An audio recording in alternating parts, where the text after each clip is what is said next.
Hello बच्चों, कैसे आप लोग? मस्त होंगे एकदम बढ़िया से। तो प्यारे बच्चों, जैसे कि देख रहे थे डेली डेली अपनी क्लास चलती थी, वैसे भी आज फिर एक क्लास लेकर के आए हैं। वही क्लास जो वेरी वेरी मोस्ट इंपॉर्टेंट होने वाली है। आज की क्लास में सिखाते हैं क्लास 12th की बायोलॉजी। ठीक है, क्लास 12th की बायोलॉजी में क्या है इसके बारे में हम लोग चले सीखते हैं बच्चे। जैसे कि आप जानते थे बेटा, डेली की डेली अपनी बायोलॉजी में चलता था, जीव विज्ञान चलती थी। और बढ़िया से एक चीज़ और बता दें बच्चों कि आप लोग अपनी पढ़ाई को बेटा मस्त करिए, क्योंकि अब समय बहुत नज़दीक आ रहा है और समय तो बीतता जा रहा है। ठीक है, इसलिए क्या करिएगा बच्चों, पढ़ाई मस्त से करिए। ठीक है, मज़े से। तो चलिए बेटा, थोड़ा सा फिर हम लोग क्या करते हैं, अपनी क्लास को देखते हैं मस्त से।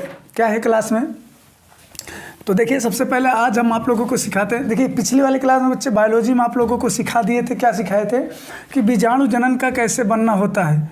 बीजाणु जनन इसके बारे में सिखा दिए थे भैया, और समझा दिए थे बेटा बीजाणु जनन कैसे होता है, माइक्रोस्पोरोजेनेसिस क्या होता है, इनके बारे में आपको अच्छे से सिखा दिए थे, समझा दिए थे बेटा। ठीक है, अब आगे चलते हैं। आज सीखते हैं हम लोग बीजांड की संरचना। ठीक है, किसकी संरचना, सॉरी इसके अंदर हम लोग क्या जाने थे, लघु बीजाणु जनन पढ़े थे ना। लघु बीजाणु जनन मिस हो गया बेटा, लघु बीजाणु जनन। और लघु बीजाणु जनन में हम लोग देखे थे कि लघु बीजाणु जनन क्या होता। आज उन्हीं की क्या करेंगे, संरचना के बारे में जानेंगे कि लघु बीजाणु जनन क्या होता है, कैसे होता है। ठीक है, चलिए देखते हैं। तो चलिए, परागकण। ठीक हो, परागकण की संरचना। ठीक है, परागकण की संरचना बहुत बार पूछा भी गया है बच्चे, परागकण की संरचना क्या होता है। स्ट्रक्चर्स ऑफ, क्या होता है बच्चों, स्ट्रक्चर ऑफ पॉलन ग्रेन। ठीक है बेटा, ये कई बार पूछा गया है, थोड़ा ध्यान दीजिएगा। और आया भी है, आप लोग भी बना लीजिएगा कि कैसे होता है स्ट्रक्चर ऑफ पोलन ग्रेन। आइए फटाफट समझ लेते हैं कि स्ट्रक्चर ऑफ पोलन ग्रेन क्या होता है। ठीक है, तो देखिए थोड़ा छोटा बना के समझाते हैं। ठीक है बच्चों,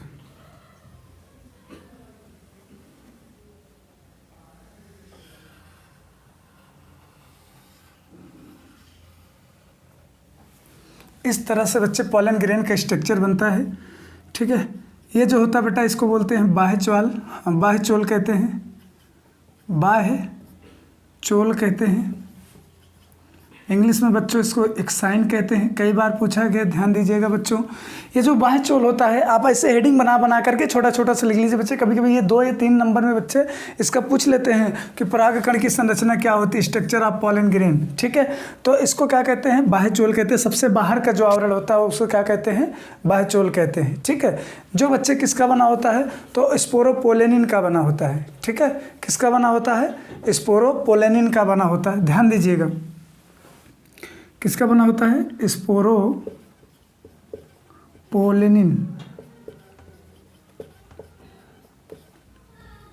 ठीक है, स्पोरोपोलेनिन का बना होता है बच्चे, ये ध्यान दीजिएगा। इस स्पोरोपोलेनिन का बना होने के कारण ये बच्चे जो इसकी लेयर होती है थोड़ा सा क्या होती है, कठोर होती है, बड़ा मजबूत होती है। ठीक है, तो वो बाह्य चोल होता है।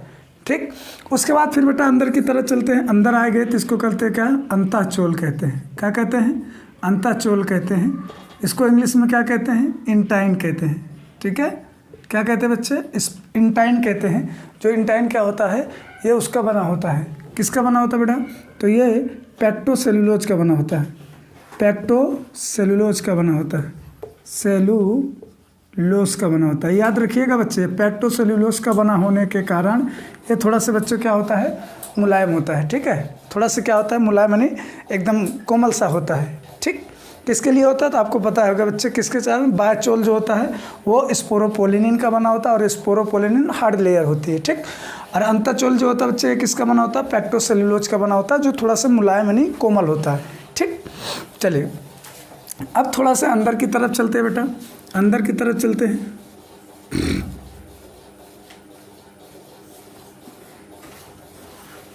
इस तरह से इसके अंदर दो कोशिका भी कह सकते हो बेटा। इसके अंदर 2 कोशिका पाई जाती हैं। ठीक है, इसके अंदर क्या पाई जाती है, 2 कोशिकाएं पाई जाती हैं, कह सकते हो। ठीक है, या इसको ऐसे छोटा से बना लीजिएगा।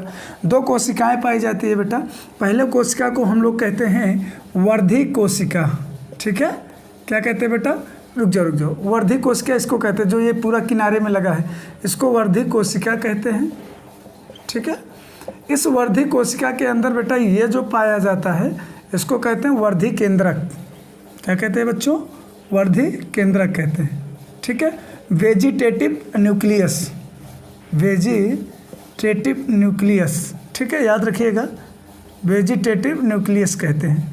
ठीक, और इसके अंदर बेटा ये जो होता है इसको कहते हैं जनन कोशिका। क्या कहते हैं? जनन कोशिका कहते हैं। और इस जनन कोशिका को बच्चे यानी क्या कह सकते हो हम लोग? इसको जर्म सेल कह सकते हैं। इसको क्या कहते हैं? जर्म सेल कहते हैं, जर्म सेल कहते हैं। अब इसके अंदर क्या पाया जाता है? तो जनन केंद्रक पाया जाता है, जनन केंद्रक पाया जाता है, और रिप्रोडक्टिव न्यूक्लियस पाया जाता है, रिप्रोडक्टिव न्यूक्लियस पाया जाता है। ठीक है, याद रखिएगा बेटा, क्योंकि बहुत बार पूछा गया है, इम्पॉर्टेंट है, इसलिए इसको आपको बता दे रहे हैं, ध्यान से समझिएगा। ठीक है, अब आगे क्या होता है? फिर आगे की तरफ बढ़ते बच्चे, ये इनकी किसकी थी?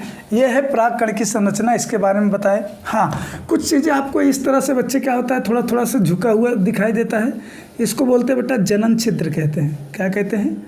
जनन छिद्र कहते हैं। याद रखिएगा बच्चों, जनन छिद्र कहते हैं, नहीं जर्म पोल कहते हैं, जर्म पोल कहते हैं। याद रखिएगा बेटा। ठीक है, तो इस तरह से बच्चे लमसम यही छोटे से थे बच्चे जो हम लोग किसके बारे में जाने, पराग कण की संरचना। आप लोग फटाफट बना लीजिएगा कि ये पराग कण की संरचना में क्या क्या पढ़ना है। तो एक बार फिर से देख लीजिए बच्चे, पराग कण की संरचना में क्या होता है। तो सबसे पहले हम लोग जानेंगे बायोचोल, जिसको एक साइन कहते हैं। ये किसका बना होता है? ये स्पोर, हेडिंग बना के आप लोग लिख सकते हो बच्चे कि सबसे हेडिंग पहले बनाना बायोचोल क्या है, तो उसमें लिख देना बायोचोल सबसे बाहरी आवरण होता है, यानी परत होती है। ये स्पोरोपोलिनिन का बना होता है। सब में बेटा अगर 2-2 लाइन लिखोगे तो आपका भी कम से कम 1 पेज का मैटर बन जाएगा। और जब ये आता है तो बच्चे ये मान के चलिए कि ये जब आता है तो 2 या 3 नंबर का आएगा। ठीक है, तो इसलिए इनको थोड़ा सा ध्यान दीजिएगा। फिर आ जाता है अंताचोल, इंसाइन जो होता है, इंटाइन किसका बना होता है? पैक्टोसेलुलोज का, जो थोड़ा सा मुलायम नहीं कोमल होता है। उसके बाद फिर आगे चलते हैं सर, इंटाइन अंताचोल के अंदर 2 कोशिकाएँ पाई जाती हैं। एक वेजिटेटिव सेल कहते हैं, यानी वर्धी कोशिका, दूसरे को जनन कोशिका कहते हैं, जर्म सेल कहते हैं। ठीक है सर, इनके अंदर क्या पाए जाते हैं? केंद्रक पाए जाते हैं। वर्धी केंद्रक जो होता है वो क्या होता है? उसको वेजिटेटिव न्यूक्लियस कहते हैं। दूसरा जनन कोशिका के अंदर जनन केंद्रक पाया जाता है, जिसको रिप्रोडक्टिव सेल कहते हैं। ठीक है बच्चे, तो उसके बाद बच्चे इनके बीच बीच में छिद्र रहता है, जिसको जनन छिद्र कहते हैं। हाँ, ये जनन छिद्र क्या होता है? तो बेटा ये जो जनन कोशिका होती है, यानी जनन केंद्रक होता है, जब ये अंकुरण होता है, अंकुरित तो होता है, तो इन्हीं छिद्रों के द्वारा,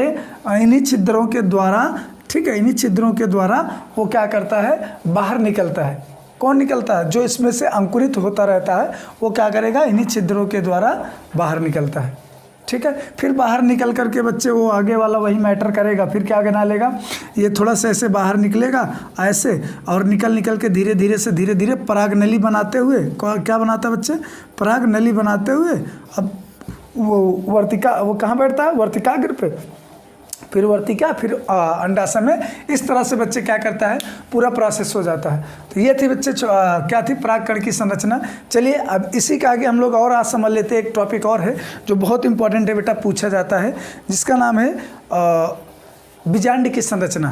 ठीक है, उसके बारे में भी चलो हम लोग क्या कर लेते हैं? सीख लेते हैं कि बीजांड की संरचना कैसी होती है, उनकी संरचना हमें कैसे बनाना है। ठीक है, बीजांड की संरचना भी बहुत बार पूछा जाता है।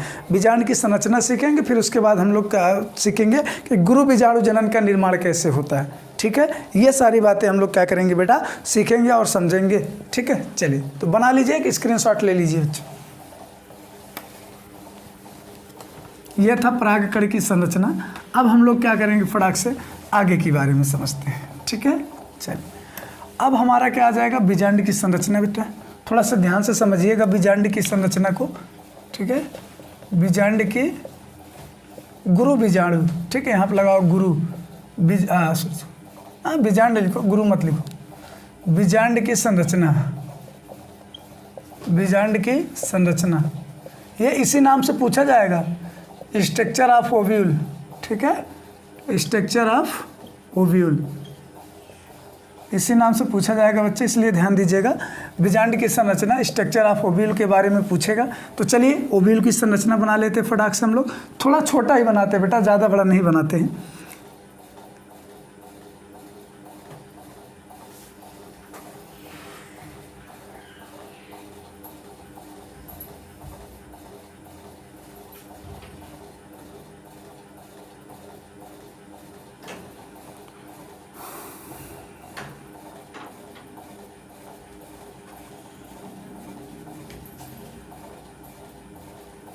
चलिए, ये था बच्चे छोटा सा क्या बना लेते हैं, ओव्यूल बनाए हैं। ये छोटा सा क्या है बच्चा, ओव्यूल है। अब इसमें बच्चे हम लोग इसको क्या कर सकते हैं, इस तरह से भी इसका स्ट्रक्चर दे सकते हैं बेटा, कोई दिक्कत नहीं है, ठीक है।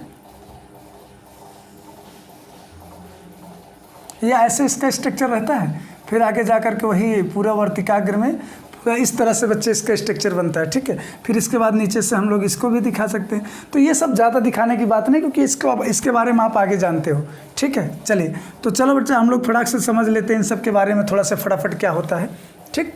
इसको पता वर्तिकाग्र होता है, इसको वर्तिका कहते हैं बच्चे, इसको क्या कहते हैं, इसको पुष्प वृंत कहते हैं। लेकिन हम लोग किसके, अंडाशय के अंदर के बारे में जानते हैं, ठीक है। अंडाशय बोले तो बीजांड इसको कहते हैं। अब इसको मिटा दे रहे हैं, आप समझ गए होंगे, ठीक है।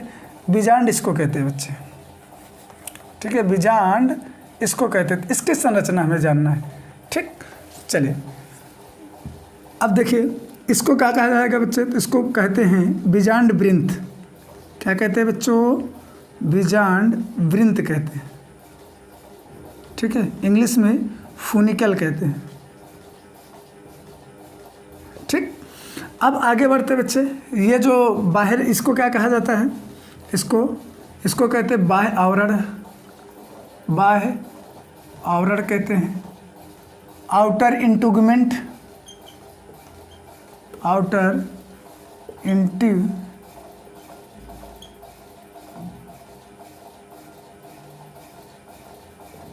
इंटुगमेंट कहते हैं बच्चे।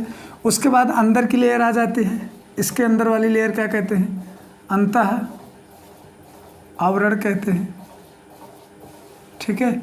इनर इंटुगमेंट कहते हैं। क्या कहते हैं बच्चों, इनर इंटुगमेंट,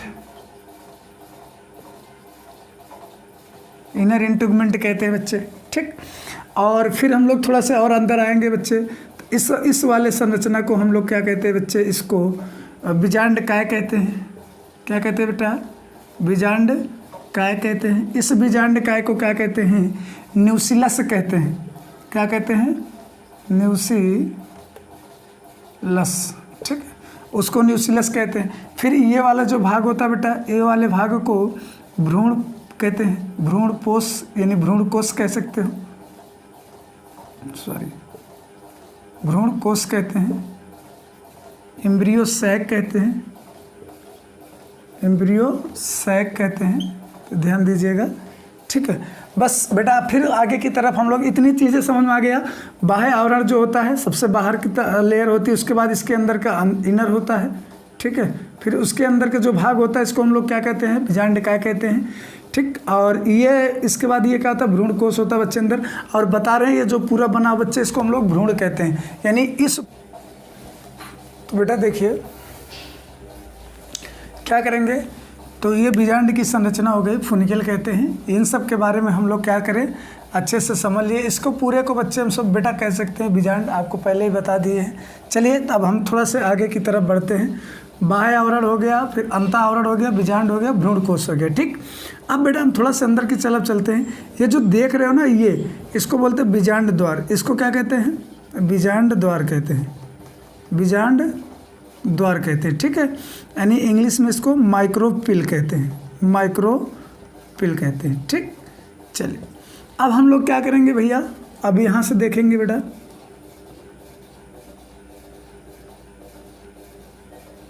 तीन कोश क्या नीचे की तरफ हो जाती, तीन ऊपर की तरफ,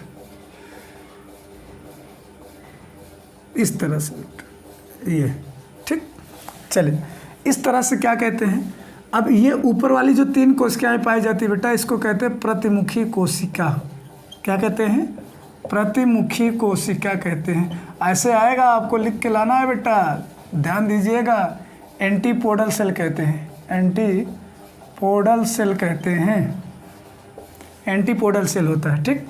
और बच्चे नीचे वाली जो सेल होती है दो, ये दो बेटा इसमें सहायक सेल होती हैं, सहायक कोशिका होती हैं, सहायक कोशिका होती हैं, ठीक है। याद रखिएगा, दो सहायक कोशिका होती हैं। ये जो होता है इसको बोलते हैं बच्चे अंड कोशिका कहते हैं। क्या कहते हैं बेटा, अंड कोशिका कहते हैं, ठीक है, कोशिका।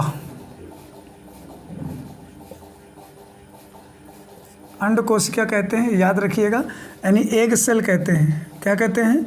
एग सेल कहते हैं। और बेटा यही एग सेल क्या कहलाता है पता है?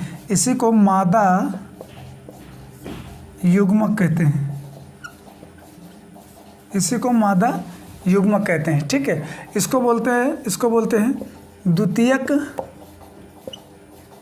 द्वितीयक केंद्रक कहते हैं। ठीक है, या द्वितीयक कोशिका भी कह सकते हैं। ठीक है, चलिए, तो इस तरह से बच्चे हम लोग क्या कर लिए, इनके बारे में जाने अच्छे से। बस लमसम यही सब है बेटा, ध्यान दीजिएगा। अब ये क्या करते हैं, इनके बारे में बीजांड द्वार। अब जब मान लीजिए इधर से भ्रूण आएंगे तो क्या करेगा, वो अंड कोशिका से ही विभाजन करके अंदर की तरफ जाएगा। फिर जब यहाँ से पहुँच जाएगा फिर यहाँ से क्या कर लेगा, अब भ्रूण बना, फिर मतलब दोनों में निषेचन होगा, यानी फर्टिलाइजेशन होगा। फिर उसके बाद फर्टिलाइजेशन होने के बाद जायगोट बनेगा, और फिर जायगोट क्या करेगा, धीरे धीरे क्या करेगा, भ्रूण का निर्माण करेगा। किसका निर्माण करेगा बच्चों? भ्रूण का निर्माण करेगा। ठीक है, ये आगे प्रोसेस समझाया जाएगा कि ये सब कैसे होता है, क्योंकि अभी इसमें भी बच्चे कई प्रोसेस होते हैं। ठीक है, चलिए, तो ये द्वितीयक को इसका कोशिका थी, यानी सेकेंडरी सेल थी, सेकेंडरी न्यूक्लियस थे, इनके बारे में हम लोग जाने। लेकिन हाँ, यहीं से एक क्वेश्चन बहुत दमदार पूछा जाता है बच्चे, बहुत बार पूछा गया बेटा, ध्यान दीजिएगा। ठीक है, क्या पूछा गया कि सर इसमें कोशिका कितनी पाई जाती हैं, कोशिकाएँ कितनी पाई जाती हैं और केंद्रक कितना पाया जाता है। ठीक है बेटा, याद रखिएगा। तो बेटा इसमें 7 कोशिका पाई जाती है और 8 केंद्रक पाया जाता है। क्यों? पहले कोशिका गिन लो क्या है, 1 2 3, ये दोनों कोशिकाओं को मिलाकर के एक बनता है। 1 2 3 4 4 3 7, तो 7 ठो कोशिकाएं होती हैं बच्चों। लेकिन केंद्रक कितना होता है? 1 2 3 4 5 6 7 8, 8 केंद्रक होता है। कितना होता है? 7 कोशिकाएं होती हैं और 8 केंद्रक। ये सवाल है बच्चे नीट में भी पूछ लिया गया है, पिछली बार नीट में आया था बच्चे कि कितनी कोशिकाएं और कितना केंद्रक पाया जाता है। ठीक है, तो कितना? 7 कोशिकाएं और 8 केंद्रक पाया जाता है। याद रखिएगा बेटा, इसलिए इस क्वेश्चन को थोड़ा सा बढ़िया से अच्छे से समझ लीजिएगा।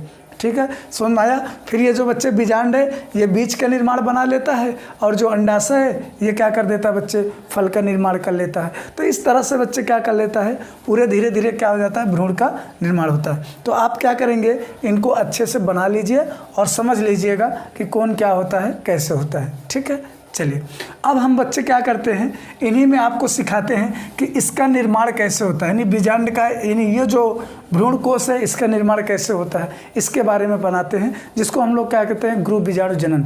ठीक है, किसके बारे में जानेंगे, गुरु बीजाणु जनन। तो एक स्क्रीनशॉट ले लीजिए फटाक से।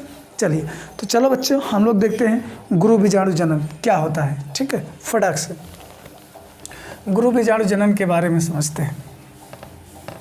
बता रहे हैं बच्चा, छाप कर रखिएगा, क्योंकि ऐसे ऐसे क्वेश्चन बच्चे आपके नीट के एग्जामों में बनते हैं। ठीक है, तो इसलिए आप लोग थोड़ा सा बायोलॉजी में अच्छे से धैर्य बना करके सीखते समझते चलिएगा। चलिए, तो किसके बारे में बात करते हैं बच्चे, हम लोग गुरु बीजाणु जनन के बारे में बात करते हैं।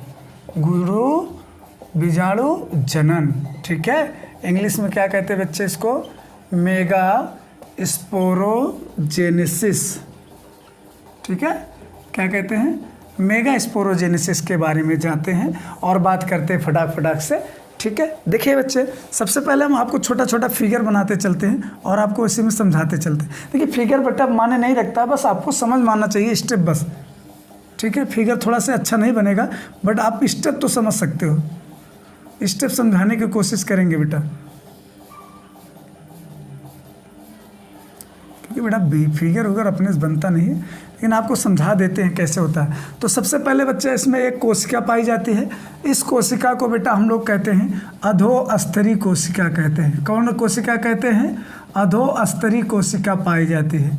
ठीक है, हाइपोडर्मल सेल पाई जाती है, अधोस्तरी कोशिका पाई जाती है। यही अधोस्तरी कोशिका क्या होती है, विभाजित होती है। क्या होता है बेटा, विभाजित होती है। तो जब ये विभाजित होती है तो देखिए क्या करती है,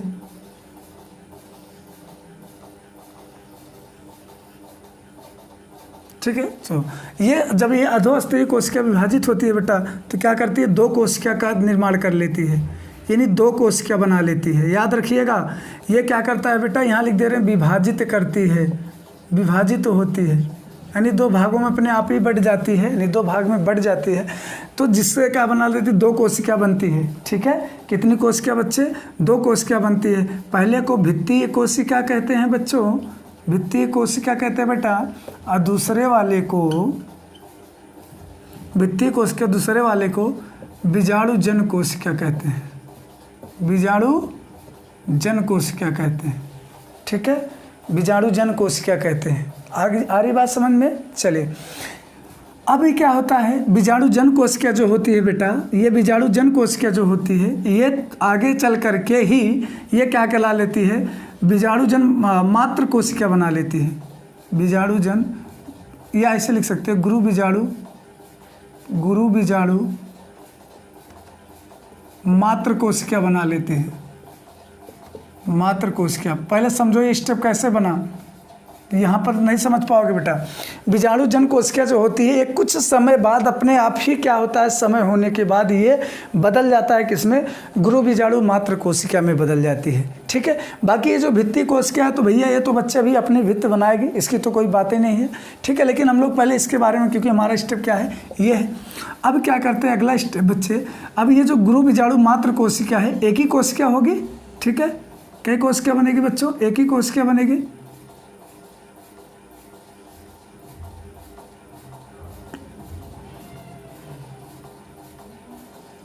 चलिए, ये जो गुरु बीजाणु मात्र कोशिका है, ये एक कोशिका बनी ये।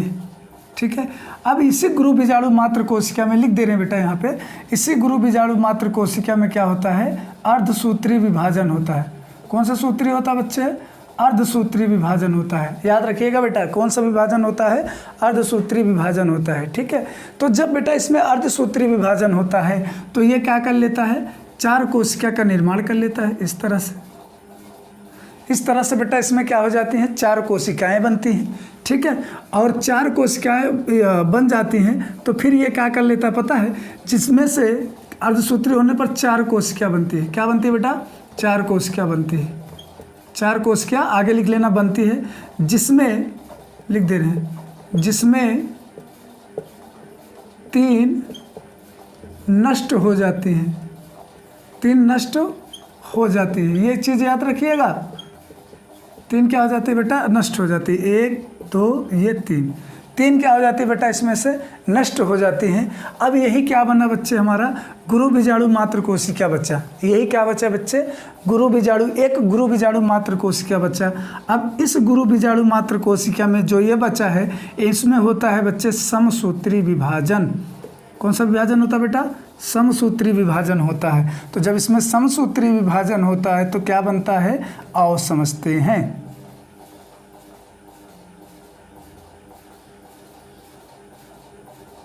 ठीक, इस तरह से बच्चा।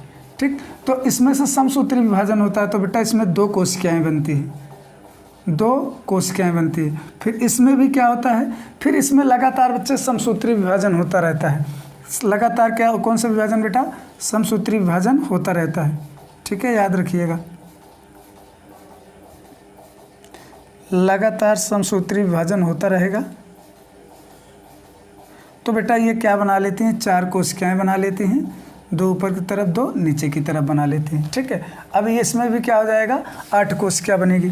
कितनी कोशिका बनेगी बेटा, 8 कोशिका बनेगी।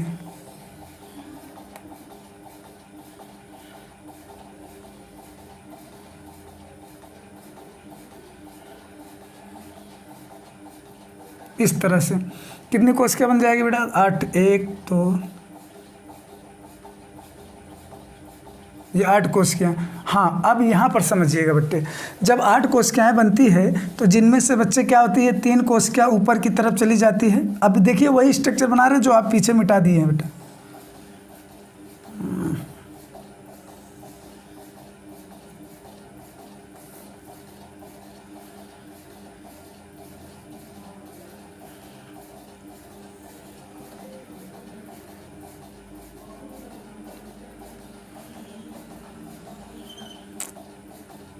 ये ठीक है, ये इस तरह से बने, जिसमें से 3 कोशिका किधर चला जाता है बेटा, निभाग की तरफ चला जाता है।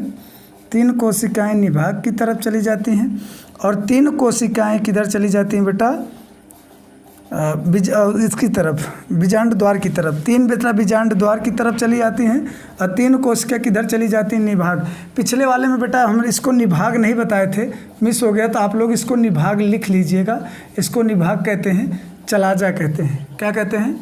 चला जा। ठीक है, इसको नोट कर लीजिएगा, पिछले वाले में मिस हो गया था। और बीच में फिर कहाँ चला जाता है बच्चे? 2 कोशिकाएँ बीच में चली जाती हैं, जिनको आप लोग द्वितीयक कोशिका कहते हैं। सारी बातें आप लोग जान गए बच्चे। ठीक है, तो इस तरह से क्या होता है, गुरु बीजाणु जनन का निर्माण होता है। इस तरह से क्या हो जाता है बच्चे, पूरा गुरु बीजाणु जनन, यानी कह सकते हैं कि पूरा भ्रूण का निर्माण होता है। ठीक है, ऐसे ही क्या हो जाता है बच्चे, पूरा ये गुरु बीजाणु जनन बनते हैं। कैसे बनते हैं? इस तरह से गुरु बीजाणु जनन, यानी हम लोग जिसको बीजांड कहते हैं, बीजांड का निर्माण होता है। किसका निर्माण होता है बच्चों? तो बीजांड का निर्माण होता है। तो आई बात समझ में बच्चों? अगर आई होगी तो प्यारे बच्चों इसको बढ़िया से क्या करिएगा, आप लोग समझ लीजिएगा, सीख लीजिएगा, क्योंकि ये आपको बहुत इंपॉर्टेंट होने वाले हैं। तो ये थे गुरु बीजाणु जनन कि कैसे गुरु बीजाणु जनन होता है, इनका फॉर्मेशन कैसे होता है, इनके बारे में हम आपको समझाए बच्चे। बढ़िया से समझिए। सबसे पहले अधोस्तरीय कोशिका, वो ऊपर वाले निभाग होते हैं। अधोस्तरीय कोशिका विभाजित होकर 2 कोशिका बनाती है, एक बीजाणुजन कोशिका बनाती है, एक भित्तीय कोशिका बनाती है। बीजाणुजन कोशिका क्या करता है बच्चे, ये अपने आप विभाजित हो कुछ समय बाद ये क्या कर लेती है, गुरु बीजाणु मात्र कोशिका में बदल जाती है। और उसमें क्या होता है, अर्धसूत्री विभाजन होता है, जिनमें से 4 कोशिका बनती है। जिसमें से 4 कोशिकाएं बनती है, 4 में से क्या हो जाता है बच्चे, 3 नष्ट हो जाती, 1 बचती है। फिर 1 में क्या होता है, समसूत्री विभाजन होता है। और समसूत्री विभाजन होने के बाद बच्चे 2 बनाता है, फिर समसूत्री, फिर लगातार समसूत्री विभाजन होता रहता है, जिससे 8 कोशिकाएं बनाती है। 3 निभाग की तरफ चली जाती हैं बेटा, इसको बोलते हैं निभाग। क्या कहते हैं? निभाग कहते हैं। नीचे वाले को 3 बीजांड द्वार कहते हैं। और 3 बीजांड द्वार की तरफ चले जाते हैं, बीच में तो 2 रहते हैं। ठीक है, तो इस तरह से बेटा क्या हुआ था, गुरु बीजाणु जनन थे, जिनको क्या किए हम बच्चे समझाने की कोशिश किए हैं। आई होप कि बच्चों आपको ये क्लास समझ में आई होगी। समझ में आई होगी तो बढ़िया है, अच्छा है। नोट कर लीजिएगा बच्चे, एक स्क्रीनशॉट ले लीजिएगा, हम हट जा रहे हैं। ठीक है, चलिए तो चलो फिर देखते हैं आगे। हो गया? चलिए बेटा इसको नोट कर लीजिएगा मस्त से, बढ़िया से। तो मिलते हैं ऐसे नेक्स्ट क्लास में, तब तक के लिए हाँ नोट करो, फिर नोट्स बना लेना बेटा, नोट्स बना लेना, तब मज़ा आएगा। ठीक है, चलिए तो मिलते हैं बेटा नेक्स्ट क्लास में ऐसे। तब तक के लिए जय हिंद, जय भारत, वंदे मातरम। थैंक यू बच्चों, लगे रहिएगा साथ में क्या करिएगा, चैनल को सब्सक्राइब कर दीजिएगा बच्चे, बेल आइकन को भी दबा दीजिएगा, जिससे कि चैनल से जुड़ी हुई हर एक नोटिफिकेशन आपको सबसे पहले मिले और सबसे फास्ट मिले। ठीक है, चलिए थैंक यू बच्चों, मिलते हैं।